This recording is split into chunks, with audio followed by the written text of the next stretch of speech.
പള്ളികൾ നിർമ്മിക്കുന്നതിൻ്റെ ലക്ഷ്യമെന്താണ്? പരിശുദ്ധ ഖുർആനിൽ അള്ളാഹു അതിൻ്റെ ലക്ഷ്യത്തെക്കുറിച്ച് നമുക്ക് പഠിപ്പിച്ചു തന്നു. വഅന്നൽ മസാജിദ ലില്ലാഹ്, പള്ളികൾ അള്ളാഹുവിനുള്ളതാണ്.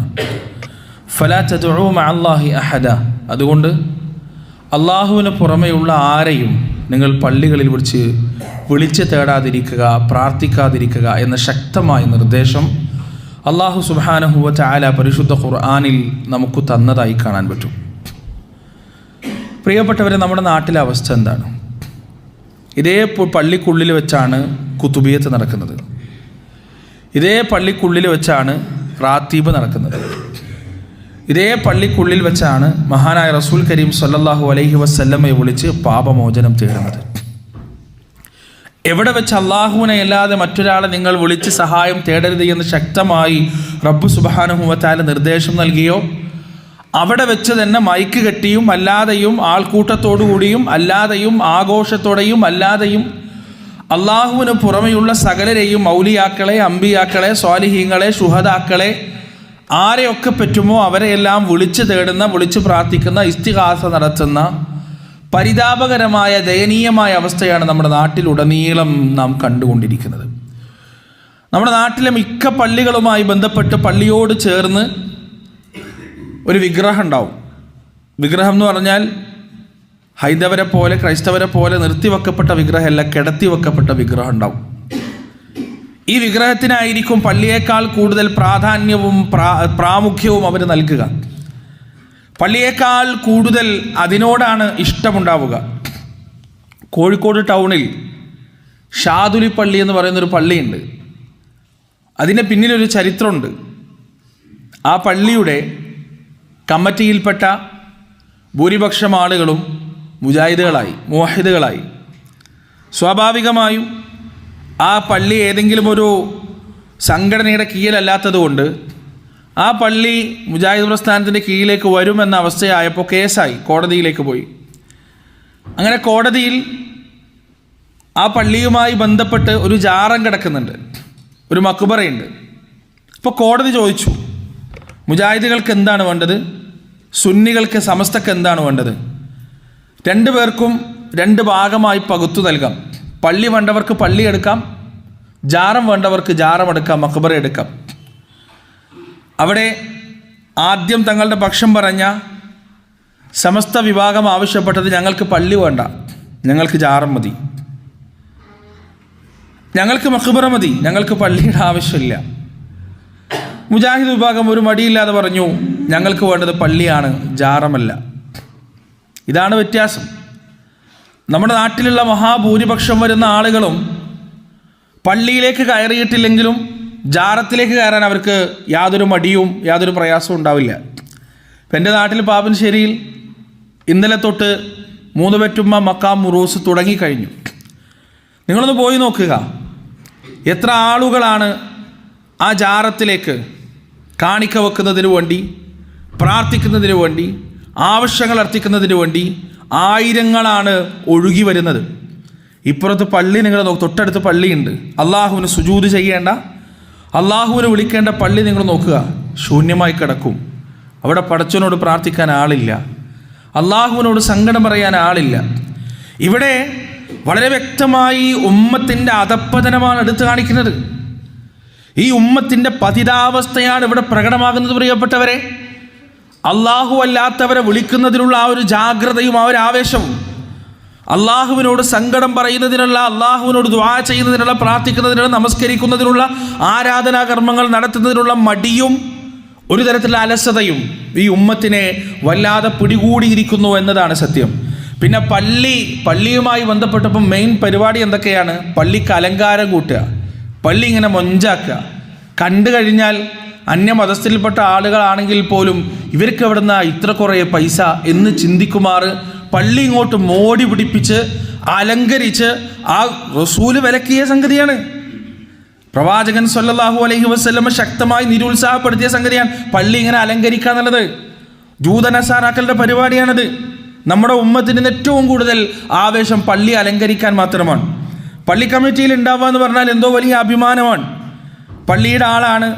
ഇപ്പോൾ മക്കൾക്കൊക്കെ കല്യാണ ആലോചന വരുമ്പോൾ എന്തെങ്കിലുമൊക്കെ ചർച്ചകൾ ഉണ്ടാകുമ്പോൾ ഒരു വോയിസ് കിട്ടണമെങ്കിൽ, ഒരു ഒരു ഒരു ഒരു പ്രിവിലേജ് ഉണ്ടാവണമെങ്കിൽ, ഒരു പ്രസ്റ്റീജ് ഉണ്ടാവണമെങ്കിൽ അതിനൊക്കെ പള്ളി കമ്മിറ്റിയിൽ ഉണ്ടാവുക എന്നത് ആവശ്യമാണ്. അല്ലാണ്ട് പള്ളിയോട് ഇഷ്ടം ഉണ്ടായിട്ടല്ല, അതിൽ ആരാധന നടത്താൻ ഇഷ്ടമുള്ളത് കൊണ്ടല്ല. പ്രിയപ്പെട്ടവരെ, ഈ ദുനിയാവിൽ ഏറ്റവും പവിത്രമായ പരിപാവനമായ സ്ഥലമെന്ന് പറയുന്നത് അള്ളാഹുവിൻ്റെ ഭവനമായ പള്ളിയാണ്. ഒന്നാമത്തെ പള്ളി ഏതാണ്? ഈ ദുനിയാവിൽ അള്ളാഹുവിന് വേണ്ടി ഉണ്ടാക്കപ്പെട്ട ഒന്നാമത്തെ പള്ളി പരിശുദ്ധ ഖുർആനിൽ സൂറത്ത് ആല ഇംറാനിൽ അള്ളാഹു വിശദീകരിച്ചു തരുന്നുണ്ട്. ഇന്ന അവ്വല ബൈതിൻ വുദിഅ ലിന്നാസി ലല്ലദീ ബിബക്കത മുബാറകൻ വഹുദൽ ലിൽആലമീൻ. നിശ്ചയം ജനങ്ങൾക്ക് വേണ്ടി ആദ്യമായി നിർമ്മിക്കപ്പെട്ട പള്ളി മക്കയാണ്, പരിശുദ്ധമായ കഅബ ശരീഫാണ്. ഈ പരിശുദ്ധമായ പള്ളിയുടെ നിർമ്മാണം നടക്കുന്നത് ആദം അലൈഹിസ്സലാത്തു വസ്സലാമിൻ്റെ കാലഘട്ടത്തിലാണ്. പിന്നീട് ചില പ്രകൃതി ദുരന്തങ്ങളാൽ ആ പള്ളിക്ക്, ആ ഭവനത്തിന് കേടുപാട് സംഭവിച്ചപ്പോൾ മഹാനായ ഇബ്രാഹിം അലൈഹിസ്സലാത്തു വസ്സലാമിനോട് ആ ഭവനത്തിൻ്റെ, ആ പള്ളിയുടെ, ആ പരിശുദ്ധ ഗേഹത്തിൻ്റെ, ആ പുരാതന ഭവനത്തിൻ്റെ പുനർനിർമ്മാണം നടത്താൻ അള്ളാഹു കൽപ്പന കൊടുക്കുകയാണ്. അങ്ങനെ ഇബ്രാഹിം അലൈഹിസ്സലാത്തു വസ്സലാമും ഇസ്മായിൽ അലൈഹിസ്സലാത്തു വസ്സലാമും കൂടി ആ ഭവനത്തിൻ്റെ പണി പൂർത്തിയാക്കിയതിനു ശേഷം 3 പ്രാർത്ഥനകൾ അവർ നടത്തുന്നുണ്ട്. 3 തരത്തിലുള്ള ദുആകൾ അവർ നടത്തുന്നുണ്ട്. എന്താണ്? ഒന്നാമത്തെ ദുആ ഏതാണ്? റബ്ബനാ തഖബ്ബൽ മിന്നാ ഇന്നക അൻതസ് സമീഉൽ അലീം. അല്ലാഹുവേ, ഞങ്ങളിൽ നിന്ന് ഇത് സ്വീകരിക്കണമേ, ഞങ്ങളിൽ നിന്ന് കബൂൽ ചെയ്യണമേ. എല്ലാം കേൾക്കുന്നവനും അറിയുന്നവനും നീയാണ് റബ്ബേ. പള്ളിയുടെ പ്രവർത്തനത്തിന് പിന്നിൽ, പള്ളിയുടെ നിർമ്മാണത്തിന് പിന്നിൽ നമുക്കുണ്ടാകേണ്ട വികാരം അതാണ്. പ്രിയപ്പെട്ടവരെ, നമുക്കുണ്ടാകേണ്ട ചേതോ വികാരം അതാണ്. അള്ളാഹു എന്നിൽ നിന്ന് സ്വീകരിക്കേണ്ടതുണ്ട്, പടച്ചറബ് എന്നിൽ നിന്ന് കബൂൽ ചെയ്യേണ്ടതുണ്ട്. ഒന്നാമത്തെ വികാരം അതാണ്. രണ്ടാമതായി ഇബ്രാഹിം ഇസ്മായിലും അലൈഹിമുസ്സലാത്തു വസ്സലാം പ്രാർത്ഥിക്കുകയാണ്, റബ്ബനാ വജഅൽനാ മുസ്ലിമൈനി ലക വമിൻ ദുർരിയതിനാ ഉമ്മതൻ മുസ്ലിമതൻ ലക വഅരിനാ മനാസികനാ വതുബ് അലൈനാ ഇന്നക അൻതത് തവ്വാബുർ റഹീം. അല്ലാഹുവേ, നിനക്ക് കീഴ്പ്പെടുന്ന 2 ആളുകളായി ഞങ്ങളെ നീ മാറ്റണേ. ഞങ്ങളുടെ സന്താന പരമ്പരകളിൽ നിനക്ക് കീഴ്പ്പെട്ട് ജീവിക്കുന്ന ഒരു ജനവിഭാഗത്തെ നീ ഉണ്ടാക്കിയെടുക്കുകയും ചെയ്യണമേ. വതുബ് അലൈനാ, ഞങ്ങൾക്ക് ഞങ്ങളുടെ പാപങ്ങൾ നീ പുറത്തു തരണേ. ഇന്നക അൻതത് തവ്വാബുർ റഹീം, നീ ഏറ്റവും നന്നായി പാപം പൊറുക്കുന്നവനും കരുണാനിധിയുമാണ്. രണ്ടാമത്തെ ദുആ ഏതാണ്? മൂന്നാമത്തെ ദുആ ഏതാണ് പ്രിയപ്പെട്ടവരെ? റബ്ബനാ വബഅത് ഫീഹിം റസൂലൻ മിൻഹും യത്ലു അലൈഹിം ആയാതിക വയുഅല്ലിമുഹുൽ കിതാബ വൽ ഹിക്മ വയുസക്കീഹിം ഇന്നക അൻതൽ അസീസുൽ ഹകീം. അല്ലാഹുവേ, ഈ പള്ളിയുമായി ബന്ധപ്പെട്ട് കിടക്കുന്ന സമുദായത്തിൽ, ഈ പള്ളിയുമായി ബന്ധപ്പെട്ട് കിടക്കുന്ന ആൾക്കൂട്ടത്തിൽ, നാട്ടിൻ പുറത്ത് നീ ഒരു പ്രവാചകനെ കൊണ്ടുവരണമേ. നിന്റെ ആയത്തുകൾ പാരായണം ചെയ്തുകൊണ്ട് ജനങ്ങളെ ശുദ്ധീകരിക്കുന്ന ഒരു നബിയെ നീ ഉയർത്തിക്കൊണ്ടുവരണേ അല്ലാ. ഇബ്രാഹിം അലൈഹിസ്സലാത്തു വസ്സലാമിൻ്റെയും അദ്ദേഹത്തിൻ്റെ മകൻ്റെയും 3 പ്രാർത്ഥനകളാണ്. ഒന്നാമത്തേത്, ഈ പ്രവർത്തനം സ്വീകരിക്കണേ റബ്ബേ. രണ്ടാമത്തത്, ഈ പ്രവർത്തനം കാരണം ഞങ്ങളുടെ ജീവിതത്തിൽ മുഴുവൻ നിന്നോടുള്ള അനുസരണയും തൗബയും ഞങ്ങൾക്ക് നീ നൽകണമേ. മൂന്നാമത്തത്, ഈ പള്ളിയുമായി ബന്ധപ്പെട്ട് നിന്റെ വെളിച്ചം പരക്കുന്ന, നിന്റെ തൗഹീദിന്റെ വിപ്ലവത്തിന്റെ പ്രഭവ കേന്ദ്രമാകുന്ന ഒരു ദാഇയെ, ഒരു പ്രവാചകനെ ഈ പള്ളിയുമായി ബന്ധപ്പെട്ട് നീ ഉരുത്തിരിച്ചു കൊണ്ടുവരണേ റബ്ബേ. ഈ 3 ഉദ്ദേശങ്ങൾ ഒരു പള്ളിയുടെ പ്രവർത്തനത്തിന് പിന്നിലുണ്ടാകേണ്ടതുണ്ട്, ഒരു പള്ളിയുടെ നിർമ്മാണത്തിന് പിന്നിലുണ്ടാകേണ്ടതുണ്ട്. നമ്മുടെ നാട്ടിൽ നിർമ്മിക്കപ്പെടുന്ന പള്ളികൾ നിങ്ങളൊന്നെടുത്ത് പരിശോധിച്ച് നോക്കുക പ്രിയപ്പെട്ടവരെ. ഈ 3 കാര്യങ്ങളും ഉണ്ടാവില്ല. അള്ളാഹു സ്വീകരിക്കണമെന്ന് യാതൊരു നിർബന്ധവുമില്ല. ആളുകൾ ഇങ്ങനെ കണ്ടിട്ട് എന്ത് നല്ല പള്ളിയാണ്, എത്ര സുന്ദരമായ പള്ളിയാണെന്ന് പറഞ്ഞാൽ മാത്രം മതിയാകും. രണ്ടാമതായി, ജീവിതത്തിൽ ഒരു ശുദ്ധീകരണവും ആ പള്ളി കൊണ്ട് അവർ ഉദ്ദേശിക്കുന്നില്ല. മൂന്നാമതായി, ആ പള്ളിയുമായി ബന്ധപ്പെട്ട് തൗഹീദിന്റെ ദഅവത്തും അവർ ഉദ്ദേശിക്കുന്നില്ല. ഈ 3 ഉദ്ദേശങ്ങളും ഇല്ലാത്തിടത്തോളം കാലം പ്രിയപ്പെട്ടവരെ, പള്ളികൾക്ക് അല്ലാഹുവിന്റെ സംരക്ഷണം ഉണ്ടാവുകയില്ല എന്ന് നമ്മൾ തിരിച്ചറിയേണ്ടതുണ്ട്. മഹാനായ ഇബ്രാഹിം അലൈഹിസ്സലാത്തു വസ്സലാം പുനർനിർമ്മിച്ച ഈ കഅബാലയത്തിന്റെ നേരെയും ഇന്ന് ഗ്യാൻവാപ്പിക്ക് നേരെ, ഇന്ന് ബാബരി മസ്ജിദിന് നേരെ, ഇന്ന് ഒരുപാട് പള്ളികൾക്ക് നേരെ നടന്നുകൊണ്ടിരിക്കുന്ന അതിക്രമങ്ങളുണ്ടല്ലോ, അത് തകർക്കാനുള്ള പരിശ്രമങ്ങളുണ്ടല്ലോ, ആ പരിശ്രമങ്ങളെല്ലാം ഈ പറയുന്ന പള്ളിക്ക് നേരെയും നടന്നിട്ടുണ്ട് എന്ന് ചരിത്രം പരിശോധിച്ചാൽ കൃത്യമായി നമുക്ക് മനസ്സിലാക്കാൻ സാധിക്കുന്നതാണ്. അങ്ങ് ഹബശ ഭരിച്ചിരുന്ന നജാഷി രാജാവിന്റെ കീഴിലായിരുന്നു യമൻ പ്രദേശം. യമൻ ഭരിച്ചിരുന്ന അബ്രഹത്ത് എന്ന് പറയുന്ന ഒരു രാജാവ് ഉണ്ടായിരുന്നു. ആ രാജാവിന്റെ കഥ, ആ രാജാവിന്റെ ചരിത്രം നമ്മളൊക്കെ വായിച്ചതാണ്, അറിഞ്ഞതാണ്. ആ രാജാവ് ചെയ്ത പ്രവൃത്തി എന്താണ്? അറേബ്യൻ നാടുകളിൽ നിന്ന് മുഴുവൻ മക്കയിലേക്ക് കഅബാലയത്തിന്റെ അടുത്തേക്ക് അതിനെ സന്ദർശിക്കുന്നതിന് വേണ്ടി, അതിലെ ഇബാദത്ത് ചെയ്യുന്നതിന് വേണ്ടി അറബികൾ ഒഴുകിയെത്തുന്നത് കണ്ട് അസൂയ പൂണ്ട ഈ മനുഷ്യൻ അദ്ദേഹം ചെയ്തതെന്താണ്? യമനിലൊരു വലിയ മന്ദിരം നിർമ്മിക്കുകയാണ്, ഒരു വലിയ അമ്പലം നിർമ്മിക്കുകയാണ്. എന്തിനു വേണ്ടിയാണ്? കഅബയിലേക്ക് പോകുന്നതിന് പകരം ഈ മന്ദിരത്തിലേക്ക്, ഈ ആലയത്തിലേക്ക് ആളുകൾ വരണമെന്ന ഉദ്ദേശത്തോടു കൂടിയാണ് അയാളത് നിർമ്മിക്കുന്നത്. അറബികൾക്ക് വല്ലാത്ത പ്രയാസമുണ്ടായി, അവർക്ക് വല്ലാത്ത ബുദ്ധിമുട്ടുണ്ടായി. അങ്ങനെ ഇരിക്കെയാണ് ഒരു അറബി വന്നുകൊണ്ട് ഈ മന്ദിരത്തിൻ്റെ ഉള്ളിൽ വൃത്തികേടാക്കുന്നത്.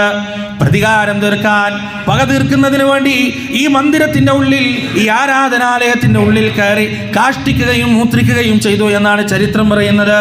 ഇതിൽ പക പൂണ്ട, ദേഷ്യം പിടിച്ച അബ്രഹത്ത് ഒരു വലിയ സൈന്യവുമായി, സർവ്വസന്നാഹമുള്ളൊരു സൈന്യവുമായി, ഒരാനപ്പടയുമായി പരിശുദ്ധമായ കഅബാലയം തകർക്കുന്നതിന് വേണ്ടി പുറപ്പെട്ട സംഭവത്തെയാണ് ആനക്കലഹ സംഭവം എന്ന പേരിൽ അറിയപ്പെടുന്നത്.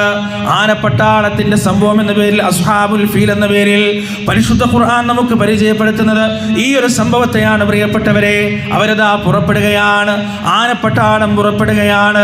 അങ്ങനെ അവർ മക്കയുടെ പ്രാന്തപ്രദേശത്തെത്തിയപ്പോ ആ വലിയ സൈന്യത്തെ കണ്ടപ്പോ, ആ സർവ്വസന്നാഹവുമുള്ള സൈന്യത്തെ കണ്ടപ്പോ മക്കയിലുള്ള ആളുകൾ, കഅബാലയത്തിന്റെ സംരക്ഷകർ മനസ്സിലാക്കുകയാണ്, ഈ സൈന്യത്തോട് പോരടിച്ചു നിൽക്കാൻ, ഈ സൈന്യത്തെ പൊരുതി തോൽപ്പിക്കാനുള്ള ഒരു വഴിയും ഞങ്ങളുടെ കയ്യിലില്ല. അതുകൊണ്ട് അവർ രക്ഷപ്പെടുകയാണ്. മലമുകളിലേക്കും പർവ്വതങ്ങളിലേക്കും മൊട്ടക്കുന്നുകളിലേക്കും അവർ ഓടി രക്ഷപ്പെടുകയാണ്, ആ സൈന്യത്തെ നേരിടാൻ തയ്യാറാവാതെ. ആ സമയത്ത് തന്നെ അബ്രഹത്തിന്റെ പട്ടാളം ഈ മക്കക്കാരുടെ നേതാവായ അബ്ദുൽ മുത്തലിബിന്റെ 200 ഒട്ടകങ്ങളെ കൊള്ളയടിക്കുകയും ചെയ്യുകയാണ്. അങ്ങനെ പ്രിയപ്പെട്ടവരെ, അബ്രഹത്ത് ഈ പറയുന്ന മക്കക്കാരുടെ നേതാവായ അബ്ദുൽ മുത്തലിബിനെ ചർച്ചയ്ക്ക് വേണ്ടി വിളിച്ചു വരുത്തുകയാണ്. എന്നിട്ട് അബ്ദുൽ മുത്തലിബിനോട് ചോദിക്കുകയാണ്, നിങ്ങൾക്ക് എന്തെങ്കിലും പറയാനുണ്ടോ? ഞങ്ങളിതാ കഅബ തകർക്കാൻ പോകുകയാണ്, ഞങ്ങളിതാ നിങ്ങളുടെ ദേവാലയം തകർക്കാൻ പോകുകയാണ്, നിങ്ങൾക്ക് എന്തെങ്കിലും പറയാനുണ്ടോ എന്ന് ചോദിച്ചപ്പോ അബ്ദുൽ മുത്തലിബിന്റെ മറുപടി എന്തായിരുന്നു? അതിനെക്കുറിച്ച് എനിക്കൊന്നും പറയാനില്ല, അതിനെക്കുറിച്ച് എനിക്കൊരു അഭിപ്രായവുമില്ല. എൻ്റെ 200 ഒട്ടകം നിങ്ങളുടെ കയ്യിലുണ്ട്, ആ ഒട്ടകത്തെ എനിക്ക് വിട്ടു തന്നാൽ ഞാൻ പോയിക്കോളാം. കഅബാലയത്തിന്റെ തകർച്ചയുമായി ബന്ധപ്പെട്ട് ഒന്നും നിങ്ങളോട് എനിക്ക് പറയാനില്ല. അബ്രഹത്ത് പ്രതികരിക്കുകയാണ്, നിങ്ങളെ കണ്ടപ്പോൾ എനിക്ക് കുറച്ച് മതിപ്പൊക്കെ തോന്നിയിരുന്നു, നിങ്ങൾ നല്ല മാന്യനായ മനുഷ്യനാണെന്ന് ഞാൻ വിചാരിച്ചിരുന്നു. പക്ഷേ കാലങ്ങളായി കാക്കകാരണവന്മാർ ആരാധിച്ചുകൊണ്ടിരിക്കുന്ന, ബഹുമാനിച്ചുകൊണ്ടിരിക്കുന്ന, ആദരിച്ചുകൊണ്ടിരിക്കുന്ന കഅബാലയം പൊളിക്കുന്നതിനേക്കാൾ വലുതാണോ നിങ്ങളുടെ 200 ഒട്ടകം എന്ന് ചോദിച്ചപ്പോ അബ്ദുൽ മുത്തലിബ് പറഞ്ഞൊരു മറുപടിയുണ്ട്, ഒട്ടകം എൻ്റെ ഉടമസ്ഥതയിലുള്ളതാണ്, കഅബ എൻ്റെ ഉടമസ്ഥതയിലുള്ളതല്ല. ഒട്ടകത്തെ സംരക്ഷിക്കുക എന്നത് എൻ്റെ ബാധ്യതയാണ്, കഅബയെ സംരക്ഷിക്കുക എന്നത് എൻ്റെ ബാധ്യതയല്ല. ആ കഅബയെ അതിൻ്റെ ഉടമസ്ഥൻ സംരക്ഷിച്ചുകൊള്ളുമെന്ന അചഞ്ചലമായ വാക്കുകളാണ് കേവലം മുശ്രിക്കായ അബ്ദുൽ മുത്തലിബിന്റെ അടുത്ത് നിന്ന് അബ്രഹത്തിന് കേൾക്കാൻ സാധിച്ചത്. എൻ്റെ പ്രിയപ്പെട്ടവരെ, പിന്നീടുള്ള ചരിത്രം എന്താണ്? കഅബാലയം തകർക്കുന്നതിന് വേണ്ടി, അതിൻ്റെ അടിവേരിളക്കുന്നതിന് വേണ്ടി അതാ അബ്രഹത്തും പട്ടാളവും കഅബക്കരികിലേക്ക് നീങ്ങുകയാണ്. കഅബയുടെ ദിക്കിലേക്ക് തിരിഞ്ഞപ്പോ ആനകൾ നടക്കാതെയാവുകയാണ്. എത്ര തെളിച്ചിട്ടും, എത്ര ശ്രമിച്ചിട്ടും, എത്ര കിണഞ്ഞു പരിശ്രമിച്ചിട്ടും ആനകൾ കഅബാലയത്തിന്റെ ഭാഗത്തേക്ക് നടക്കുന്നില്ല. ആകെ അങ്കലാപ്പിലായി. സൈന്യം മുഴുവൻ ഇളകി മറിയാൻ തുടങ്ങി. പല ചർച്ചകളും പലരും പിന്മാറാൻ തുടങ്ങി. ആ സമയത്താണ് ആകാശത്ത് നിന്ന് അവർ ഇരമ്പൽ കേൾക്കുന്നത്. ആ ഇരമ്പലിനെ കുറിച്ച്, ആ സംഭവത്തെ കുറിച്ച് ഖുർആൻ വിശദീകരിക്കുകയാണ്. അലം തറ കൈഫ ഫഅല റബ്ബുക ബി അസ്ഹാബിൽ ഫീൽ അലം യജഅൽ കൈദഹും ഫീ തദ്ലീൽ വഅർസല അലൈഹിം തയ്റൻ നബാബീൽ തർമീഹിം ബിഹിജാറത്തിൻ മിൻ സിജ്ജീൽ ഫജഅലഹും കഅസ്ഫിൻ മഅകൂൽ. ആനക്കാരെ കൊണ്ട്, ആനപ്പട്ടാളത്തെ കൊണ്ട് നിന്റെ റബ്ബ് പ്രവർത്തിച്ചത് എങ്ങനെയാണെന്ന് നബി അങ്ങ് അറിഞ്ഞിട്ടില്ലേ? അവരുടെ എല്ലാ കുതന്ത്രങ്ങളും അവൻ തദ്ലീലിലാക്കി കളഞ്ഞില്ലേ, പാഴാക്കി കളഞ്ഞില്ലേ? അവരിലേക്ക് അബാബീൽ പക്ഷികളെ നിയോഗിക്കുകയും ആ അബാബീൽ പക്ഷികളുടെ കാലുകളിൽ കൊടുത്തിട്ടുള്ള തീച്ചൂളകൾ കൊണ്ടുള്ള കല്ലുകൾ കൊണ്ട് ചവച്ചിറക്കപ്പെട്ട വൈക്കോൽ കൂനകൾ പോലെ ആ വലിയ സൈന്യസന്നാഹം ആയിത്തീരുകയും ചെയ്ത ചരിത്രം നബിയെ അങ്ങ് കേട്ടിട്ടില്ലേ, അറിഞ്ഞിട്ടില്ലേ?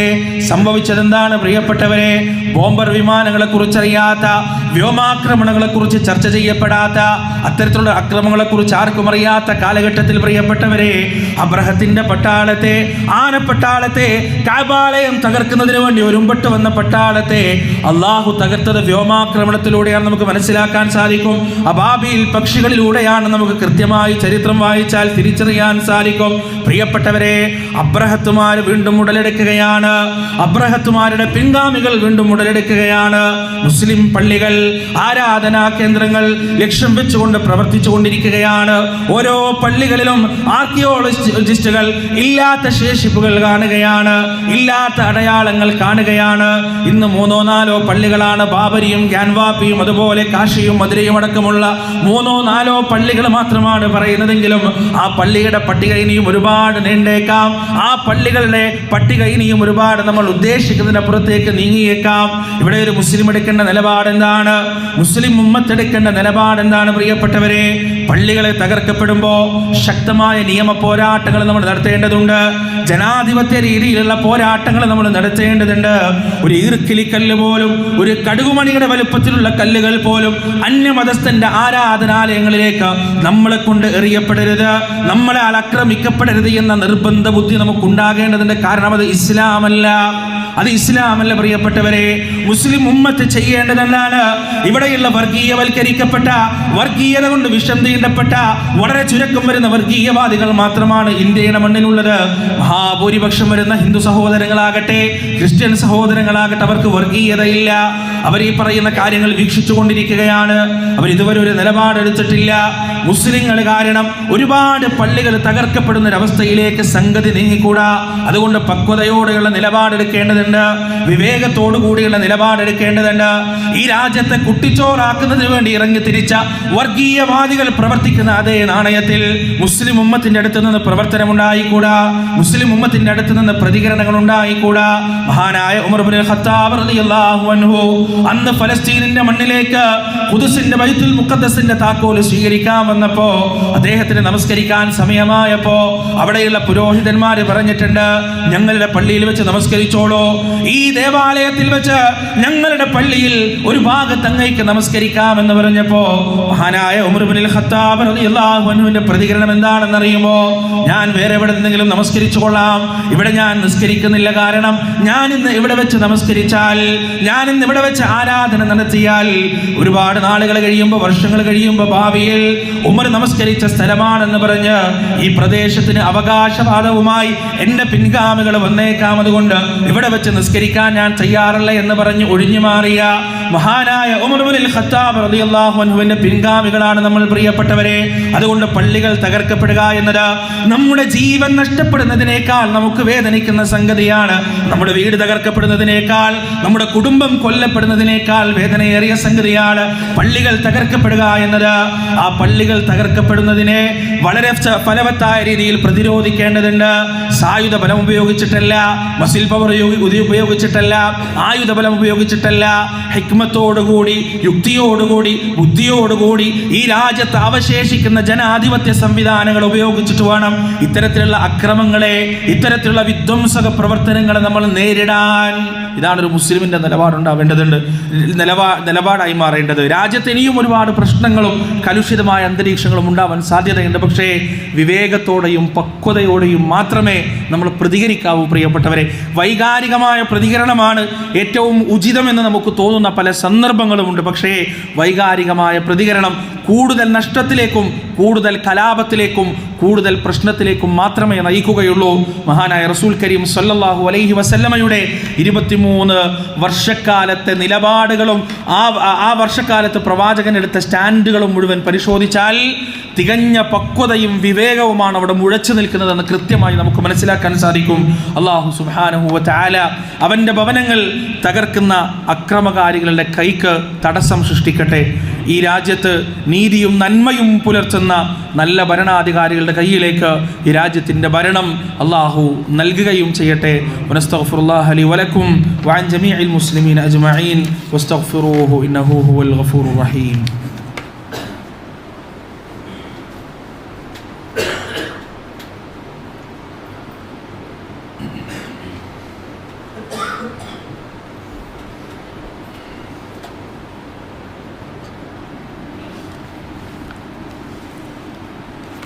الحمد لله رب العالمين والعاقبة للمتقين فلا عدوان إلا على الظالمين وصلى الله على نبينا محمد وعلى آله وأصحابه أجمعين. ഒരിക്കൽ കൂടി അള്ളാഹുവിനെ സൂക്ഷിച്ച് ജീവിക്കണമെന്ന് സ്വന്തത്തോടും നിങ്ങളോടും വസിയത്ത് ചെയ്യുകയാണ് പ്രിയപ്പെട്ടവരെ.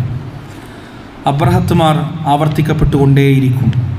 പക്ഷേ അബാബീൽ പക്ഷികൾ അന്നത്തെ അവസാനത്തെ അള്ളാഹുവിൻ്റെ ഇടപെടലാണ് എന്നൊരിക്കലും നമ്മൾ മനസ്സിലാക്കരുത്. അബാബീലുകൾ ഇനിയും ഉണ്ടാകാം, അള്ളാഹുവിൻ്റെ ഇടപെടലുകൾ ഇനിയും ഉണ്ടാകാം.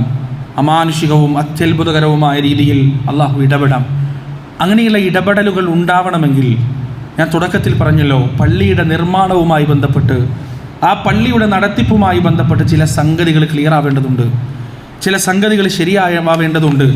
പള്ളി നിർമ്മാണം ഫഖറിന് വേണ്ടി ആവാതിരിക്കണം. പള്ളി നിർമ്മാണങ്ങൾ പരസ്പരം ഈ പണത്തിൻ്റെയും സ്വാധീനത്തിൻ്റെയും ഹുങ്ക് കാണിക്കാതിരിക്കാൻ വേണ്ടി ആവണം.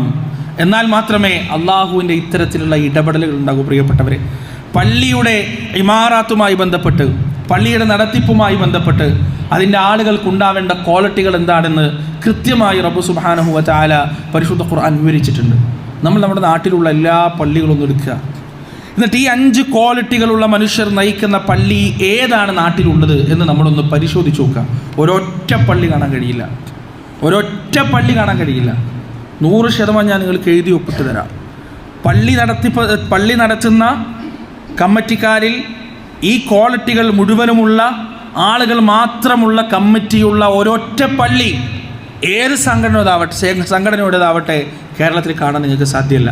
എന്തൊക്കെയാണ് ക്വാളിറ്റി? അള്ളാഹു പറയാൻ, ഇന്നമാ യഅ്മുറു മസാജിദ് അല്ലാഹ്, അള്ളാഹുവിൻ്റെ പള്ളി കൈകാര്യം ചെയ്യുന്നത് ആരൊക്കെയായിരിക്കണം? ഇത് പടച്ചോൻ്റെ വീടാണ്. പള്ളി എന്ന് പറഞ്ഞാൽ പടച്ചോൻ്റെ വീടാണ്. റസൂൽ സല്ലല്ലാഹു അലൈഹി വസല്ലമ ഒരു ദീർഘദൂര യാത്ര കഴിഞ്ഞാൽ നേരെ വീട്ടിലേക്കല്ല വരിക, പള്ളിയിലേക്കാണ് വരിക.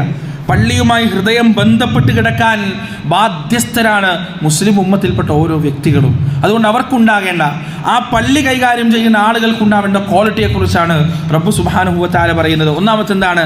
മൻ ആമന ബില്ലാഹ്, അള്ളാഹുവിൽ കൃത്യമായി വിശ്വസിക്കുന്നവരാവണം, പടച്ചോലിൽ കൃത്യമായി വിശ്വസിക്കുന്നവരാവണം. ഉറൂസ് ഉണ്ടാവുമ്പോൾ ജാറത്തിൽ പോയിട്ട് ജാറം മൂടുന്നവരാവരുത്. ജീവിതത്തിൽ എന്തെങ്കിലും പ്രയാസം ഉണ്ടാവുമ്പോൾ തങ്ങന്മാരെയും ബാബമാരെയും ബീവിമാരെയും തേടി പോകുന്നവരാവരുത്. അടിച്ചു വന്നിരിക്കുന്നവരെയും ജിന്നിറക്കുന്നവരെയും തേടി പോകുന്നവരാവരുത്. ജീവിതത്തിൽ എന്തൊക്കെ പ്രതിസന്ധികളും പ്രയാസങ്ങളും ഉണ്ടാകുമ്പോൾ അള്ളാഹുവിനെ മാത്രം വിളിക്കുന്നവരാകണം, അള്ളാഹുവിൽ അചഞ്ചലമായ വിശ്വാസമുള്ളവരാകണം. അതിലൊന്നാമത്തെ ക്വാളിറ്റിയാണത്, മൻ ആമന ബില്ലാഹ്, കൃത്യമായ വിശ്വാസം അള്ളാഹുവിൽ ഉണ്ടാകേണ്ടതുണ്ട്. രണ്ടാമത്തേത് എന്താണ്? വൽ യൗമിൽ ആഖിർ, പരലോകത്തിൽ വിശ്വാസം ഉണ്ടാവണം, അന്ത്യനാളിൽ വിശ്വാസം ഉണ്ടാവണം. ജീവിതത്തിൻ്റെ പ്രവൃത്തികളെല്ലാം, പരിശ്രമങ്ങളെല്ലാം സ്വർഗത്തിന് വേണ്ടിയാവണം. നരകത്തെക്കുറിച്ചുള്ള ബോധം ഉണ്ടാവണം. നരകത്തെക്കുറിച്ച് ഓർക്കാനും സ്വർഗത്തെക്കുറിച്ച് ഓർത്തിട്ട് പ്രതീക്ഷിക്കാനും ആശ ഉണ്ടാവാനും നരകത്തെക്കുറിച്ച് ഓർത്ത് ഭയപ്പെടാനുള്ളൊരു മനസ്സ് അവർക്കുണ്ടാകണം. വൽ യൗമിൽ ആഖിർ നിസ്കാരം കൃത്യമായി നിർവഹിക്കണം. പള്ളി കമ്മിറ്റിയിലെ സെക്രട്ടറിയും പ്രസിഡന്റും പള്ളി കമ്മിറ്റിക്കാരും പള്ളിയിലെ ഒന്നാമത്തെ സഫിൽ ജമാഅത്തിനുണ്ടാവണം. അങ്ങനെ ഉണ്ടാവുന്നവർ മാത്രമേ ഈ പള്ളി കമ്മിറ്റിയിൽ നിൽക്കാൻ പാടില്ലാത്തവർ രാജിവെച്ചു പോകണം. ബാക്കിയുള്ള തടസ്സങ്ങളുള്ള ആളുകൾ പള്ളിയുടെ ഇമാറാത്തിൽ നിൽക്കരുത്. പള്ളിയിൽ കൃത്യമായി നിസ്കരിക്കാൻ 5 വഖത്ത് ഒന്നാമത്തെ സഫിൽ നിന്ന് നിസ്കരിക്കാൻ എനിക്ക് കഴിയുമോ എങ്കിൽ മാത്രമേ ഞാൻ ഈ പള്ളി കമ്മിറ്റിയിൽ നിൽക്കാൻ യോഗ്യനാവുന്നുള്ളൂ, ക്വാളിഫൈഡ് ആവുന്നുള്ളൂ എന്ന ബോധം ഈ ഉമ്മത്തിനുണ്ടാവേണ്ടതുണ്ട്. അഖാമുസ്സലാ, നിസ്കാരം കൃത്യമായി നിർവഹിക്കണം.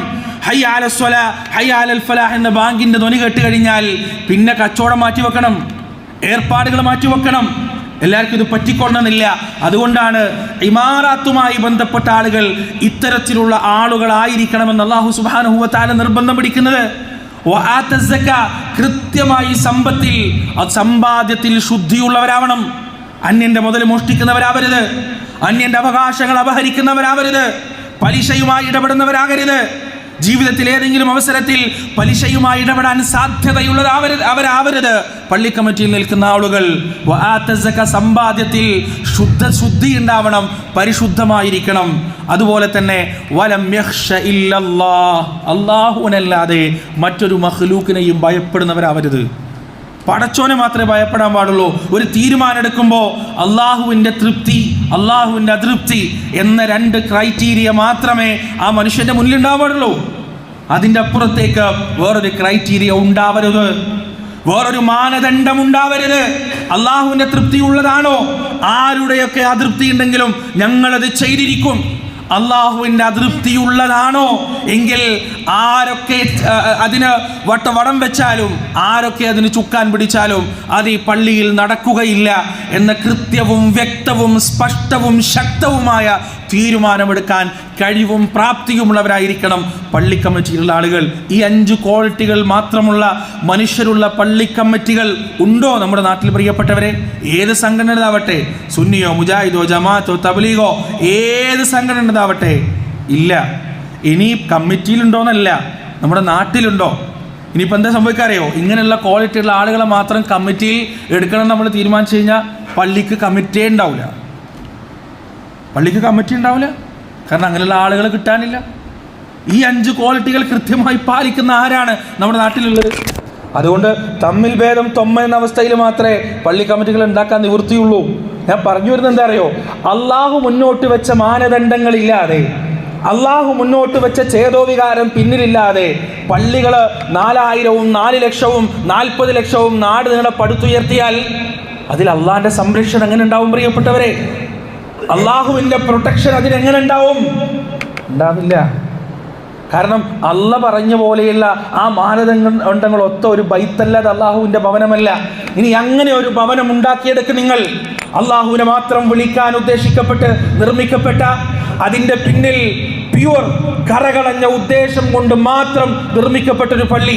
അതുപോലെ തന്നെ അള്ളാഹു പറഞ്ഞ ഈ മാനദണ്ഡങ്ങൾ മുഴുവനും ഒത്ത മനുഷ്യർ, കമ്മിറ്റികൾ മാത്രമുള്ള ഒരു പള്ളി, ആ പള്ളിയെ തൊടാൻ, ആ പള്ളിയുടെ ഒരു ഇഷ്ടിക ഇളക്കാൻ ലോകത്തൊരു ശക്തിയും വിചാരിച്ചാൽ കഴിയില്ല. 100% ഉറപ്പാണത്. ലോകത്തൊരു അങ്ങനെയുള്ള പള്ളികൾക്ക് നേരെ അക്രമങ്ങൾ ഉണ്ടാകുമ്പോഴാണ് അബാബീലുകൾ ഉണ്ടാവുക. അങ്ങനെയുള്ള പള്ളികൾക്ക് നേരെ ആക്രമണങ്ങളും തടസ്സങ്ങളും ഉണ്ടാകുമ്പോഴാണ് അള്ളാഹുവിൻ്റെ അമാനുഷികവും അത്ഭുതകരവുമായ ഇടപെടലുണ്ടാവുക. അല്ലാതെ നമുക്ക് തോന്നിയതുപോലെ നമ്മുടെ കള്ളപ്പണം വെളുപ്പിക്കാനും നമ്മുടെ ഇമേജ് വർദ്ധിപ്പിക്കാനും ഒക്കെ ഉദ്ദേശം വെച്ചുണ്ടാക്കപ്പെട്ട പള്ളികൾ, പ്രിയപ്പെട്ടവരെ, അതിൻ്റെ നീയത്ത് തന്നെ വേറെയാണ്, അതിൻ്റെ നടത്തിപ്പും വേറെയാണ്. അതുകൊണ്ട് ഒന്നാമതായി മുസ്ലിം ഉമ്മത്തിന് ചെയ്യാനുള്ളത്, അള്ളാഹുവിൻ്റെ പ്രൊട്ടക്ഷൻ ഒരു ഭാഗത്ത് അവിടെ ഉണ്ട്, അത് പള്ളിയിലേക്ക് എത്തിക്കാനുള്ള വഴി മുസ്ലിം ഉമ്മത്ത് സ്വീകരിക്കുക എന്നതാണ്. അതാണ് ഒന്നാമതായി നമുക്ക് ചെയ്യാനുള്ളത്. അതിനുവേണ്ടി പ്രവർത്തിക്കുക, അതിനുവേണ്ടി പ്രയത്നിക്കുക. അള്ളാഹു സുബ്ഹാനഹു വ തആല നമ്മുടെ ആരാധനാലയങ്ങളെ, നമ്മുടെ പള്ളികളെ എല്ലാ അർത്ഥത്തിലും സംരക്ഷിക്കുമാറാകട്ടെ. ആരാധനാലയങ്ങളുടെ അധികാരം, അതിൻ്റെ താക്കോല്, അതിൻ്റെ നടത്തിപ്പ് യഥാർത്ഥ മുവഹിദുകളുടെ, മുസ്ലിങ്ങളുടെ കയ്യിലേക്ക് അള്ളാഹു സുബ്ഹാനഹു വ തആല ഏൽപ്പിക്കുകയും ചെയ്യുമാറാകട്ടെ. പ്രിയപ്പെട്ടവരെ, മറ്റൊരു പ്രധാന കാര്യം ഉണർത്താനുള്ളത്, ഈ വരുന്ന ഇന്ന് തൊട്ട്, ഇന്ന് 8, 9, 10, 11 തീയതികളിൽ ജാമിയ നദ്വിയയിൽ ദഅവാ സമ്മേളനം നടക്കുകയാണ്. ജാമിയ നദ്വിയ നിങ്ങൾക്ക് പരിചയപ്പെടുത്തേണ്ട ആവശ്യമില്ല. 100 കണക്കിന് ദായിമാർ ലോകത്തിൻ്റെ നാനാഭാഗത്തേക്കും ഇറങ്ങി പുറപ്പെട്ടിട്ടുള്ള തൗഹീദിൻ്റെ വെള്ളി വെളിച്ചങ്ങൾ ഈ ഉമ്മത്തിന് പകർന്നു കൊടുക്കാൻ വലിയ പങ്കുവഹിച്ച ഒരുപാട് പണ്ഡിതന്മാരെ വാർത്തെടുത്ത സ്ഥാപനമാണ് ജാമിയ നദ്വിയ. നിങ്ങൾ കേട്ടിട്ടുണ്ടാവും, സ്വലാഹിമാർ. അവർ യഥാർത്ഥത്തിൽ ഇറങ്ങുന്നത് ഈ ജാമിഅ നദ്വിയയിൽ നിന്നാണ്. അതിൻ്റെ ദഅവാ സമ്മേളനം നടക്കുകയാണ്. അതുമായി ബന്ധപ്പെട്ട പ്രവർത്തനങ്ങൾ മുന്നോട്ട് പോവുകയാണ്. നിങ്ങളാൽ കഴിയുന്ന സഹായം ആ സമ്മേളനത്തിന് വേണ്ടിയും അതുപോലെ ആ സ്ഥാപനത്തിന് വേണ്ടിയും ചെയ്തു കൊടുക്കണമെന്ന് അള്ളാഹുവിൻ്റെ പേരിൽ അപേക്ഷിക്കുകയാണ്. നമ്മുടെ ഓരോ കർമ്മങ്ങളും ഓരോ സദഖയും റബ്ബ് സുബ്ഹാനഹു വ തആല സ്വാലിഹായ സൽക്കർമ്മമായി സ്വീകരിച്ച് നാളെ അവൻ്റെ ജന്നാത്തുൽ ഫിർദൗസിൽ സന്തോഷത്തോടെ പ്രവേശിക്കാൻ തൗഫീഖ് നൽകുമാറാകട്ടെ. അള്ളാഹുവേ, ഞങ്ങളുടെ ജീവിതത്തിൽ വന്നുപോയ ചെറുതും വലുതുമായ തെറ്റുകുറ്റങ്ങൾ നീ ഞങ്ങൾക്ക് പുറത്തു മാപ്പാക്കി തരണേ അല്ല. ജീവിതത്തിൻ്റെ അകവും പുറവും ഒരുപോലെ സംശുദ്ധമാക്കി നിന്നെ കണ്ടുമുട്ടുന്ന ഭാഗ്യവാന്മാരുടെ ഭാഗ്യവതികളുടെ കൂട്ടത്തിൽ അള്ളാഹുവേ നീ ഞങ്ങളെ ഉൾപ്പെടുത്തണേ റബ്ബേ. അവസാനം മരണം മുന്നിൽ വരുമ്പോൾ ലാ ഇലാഹ ഇല്ലല്ലാഹ് എന്ന വഹദാനിയത്തിൻ്റെ കലിമത്ത് നാവ് കൊണ്ടും ഹൃദയം കൊണ്ടും ഉച്ചൈസ്തരം പ്രഖ്യാപിച്ച് നിന്നിലേക്ക് മടങ്ങി വരാൻ ഞങ്ങൾക്ക് നീ തൗഫീഖ് നൽകണേ അല്ലാ. اللهم أعز الإسلام والمسلمين وأذل الشرك والمشركين. اللهم أعز الإسلام والمسلمين وأذل الشرك والمشركين. اللهم حرر المسجد الأقصى من اليهود الظالمين. اللهم حرر المسجد الأقصى من اليهود الظالمين. اللهم حرر المسجد الأقصى من اليهود الظالمين. ربنا آتنا في الدنيا حسنة وفي الآخرة حسنة وقنا عذاب النار. ربنا تقبل منا إنك أنت السميع العليم وتب علينا إنك أنت التواب الرحيم. وصلى الله على نبينا محمد وعلى آله وأصحابه ومن تبعهم بإحسان إلى يوم الدين.